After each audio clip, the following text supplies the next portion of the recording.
সূর্যোদয় খুলনা নিউজের পক্ষ থেকে সকলকে স্বাগতম। আমি আজ বারে শুক্রবার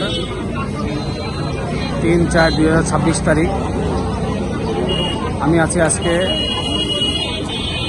নগরীর পাওয়ার হাউস মোড়ে।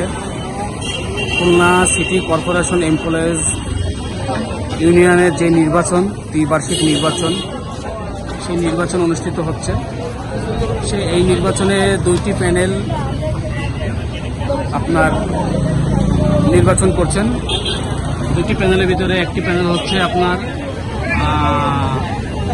কাজী গোলাম মোস্তফা এবং আশরাফুল ইসলাম প্যানেল, এবং আরেকটি প্যানেলে আছেন আপনার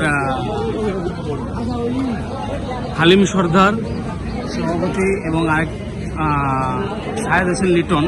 দুটি প্যানেল নির্বাচন করছেন। এই নির্বাচনে সুস্পষ্টভাবে দেখা যাচ্ছে খুব সুন্দর একটি নির্বাচন হচ্ছে।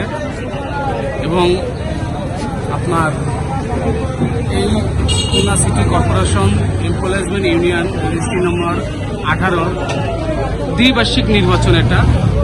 এই দ্বিবার্ষিক নির্বাচন নিয়ে আমি এখানে যারা সদস্যরা আছেন তাদের প্রত্যেকের মনেই স্পষ্ট আছেন। এই নির্বাচনের ফলাফল, নির্বাচন হবে অবশ্য, ভোট গ্রহণ চলবে বিকাল 4টা পর্যন্ত। 4টার পরে আর কোনো ভোট গ্রহণ চলবে না। সকাল 8টা থেকে আরম্ভ হয়েছে। নির্বাচনের ফলাফল রাত্রে ছাড়া আশা করি পাওয়া যাবে না। তা